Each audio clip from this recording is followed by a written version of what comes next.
What's going on, guys? What's going on, guys?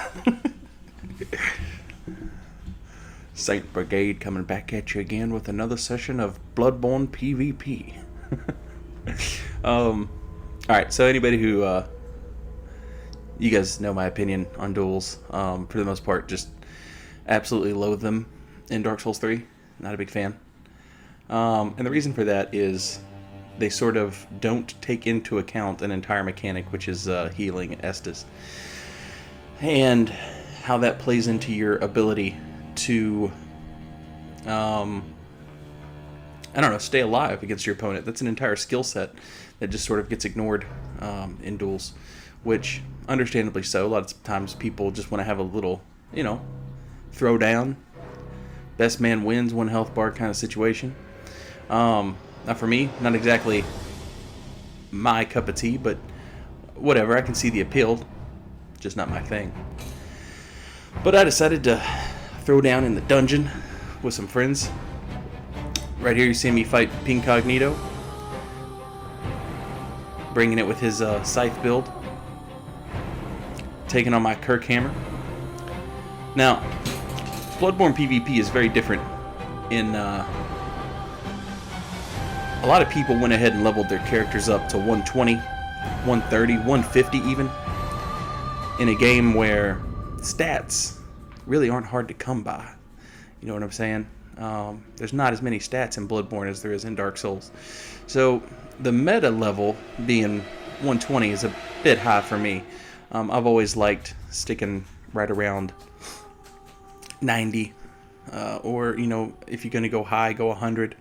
But this character that I've made for this event is supposed to be an invader, so I don't give a shit to go over what people consider the meta, because I'm just trying to get as many invasions as possible. Now, another thing in PvP, this also applies to Dark Souls 3, your ability to take somebody from 100 to 0 when they have the capability of healing, it's very important. And right here you see Pinko, after playing a really good match, only made one mistake, and I'm able to take him from 100 to 0 with that one mistake. And even with healing, that one mistake is all it takes a lot of times. Right here I'm fighting Mr. Wayland. Me and Mr. Wayland had a bunch of good fights. But going back to what I was saying about being over-leveled, I'm just looking for the most activity possible with invasions. As much as I like duels in Bloodborne, that's still not my favorite way to PvP, so I'm going to go ahead and stick with invasions. Now, I do have lower level characters, and I have plans to make characters that are even lower level for PvP in specific zones, for invasions in certain zones in Bloodborne, just like I've been doing in Dark Souls 3. This fight right here was a really good example of mistakes costing you. That 3-hit combo was all it took. The jump attack, the L2 to catch the roll, and then the L1. Very good fight with Mr. Wayland. Now, one of the things about when we talk about this, taking somebody from 100 to 0, one of the things that's important is in Bloodborne you'll see people going for a lot of charged attacks to really hit your health hard, which is useful because it makes the person, they have to roll perfectly. But this is what happens when you make a mistake because you thought it paid off the first time. See right here, Pinko got a little greedy, so I was able to come at him, and I didn't worry about healing. I just applied more pressure than he was able to take. That worked for me, right? Well, I go for the same tactic again, but this time Pinko's prepared for it.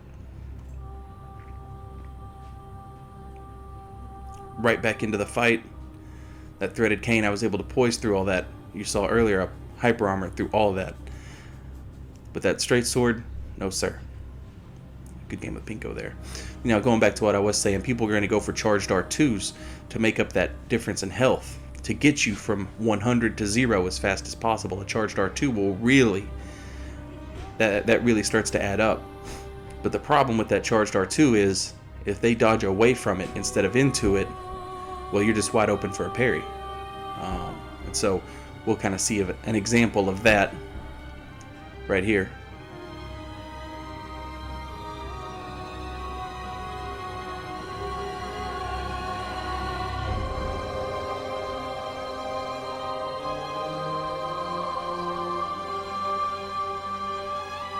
And as a result, I'm able to take Pinko from 100 to 0.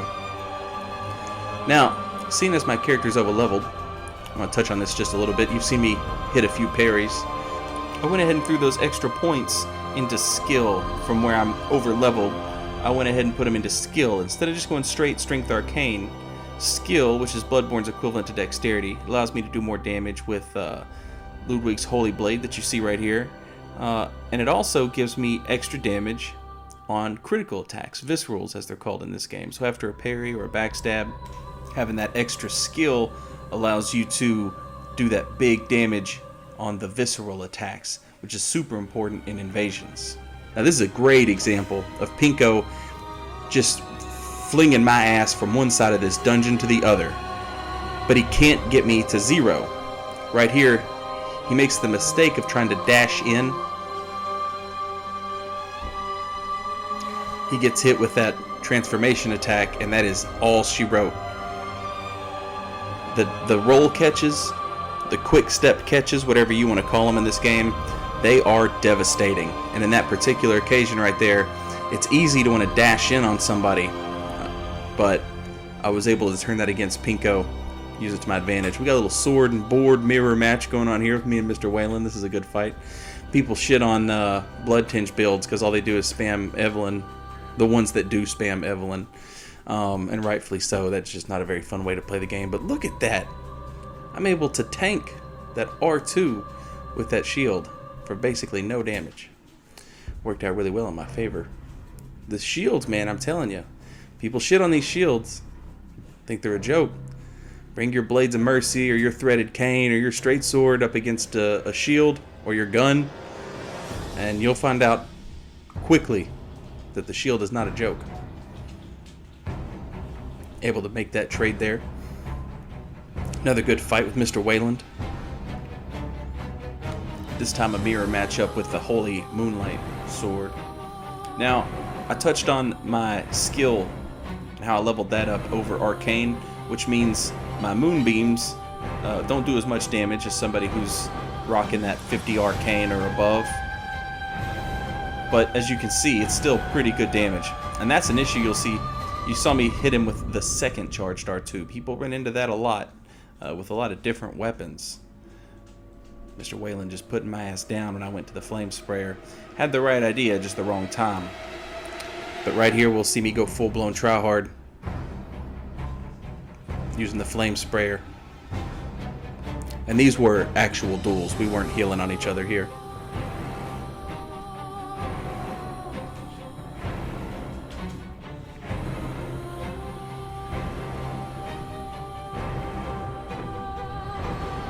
Mr. Wayland makes a mistake. People underestimate the second R2 on that charged R2. But he gets his revenge. Mr. Wayland just fucks me to death with a wheel. Not clickbait.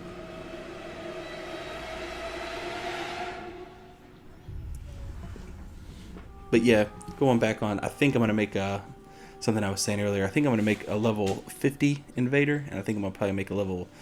This character right here, this was my level 70 invader. But I went ahead and bumped him up to 130 for this event, just so I could hit the most people. I know there's people that like to play at 100 and people that like to play at 150, so just so we could get the most, I went ahead and bumped him up to 130. So I'm going to have to make another level 90 invader. I'm thinking about maybe level 80. Thinking about going Church Pick and Church Cannon for that guy. And then I've got my level 50 is going to be Kirk Hammer and Boom Hammer. And then I found a level 90 who's... Watch the damage on this wheel, man. Watch it. Me trying to trade with Hyper Armor. Bad idea. Incredible damage. But yeah, I found a level 90 character I helped a friend beat the game with. Now, I didn't want to do anything real high speed with this level 90 character. Watch this shield just shut down these Blades of Mercy. I didn't want to do anything super high speed with a level 90 character because I wanted my friend to pretty much, you know, like get the feel for carrying the game himself. I didn't want to carry him while he played the game. So I made a level 90. By the time New Game finished, he was level 90. He had 40 Arcane and I think 40 Vigor, and that's about all he's got for stats. So I'm taking him through the dungeons right now on New Game Plus. I'm going to make him Arcane Threaded Cane guy. He's kind of like a James Bond dude. Looks like I'll have some fun with him once I get all those Arcane gems, but just getting to that point. Now here, Atane kind of smartened up. She saw she wasn't doing shit with the Blades of Mercy against the shield, so she went ahead and swapped to the Holy Moonlight Sword. But then, when I swapped to my wheel, all of a sudden, she decides she don't want any of it. And you see that ladder? She gets on it. And I say, get off it, dude. Later, y'all.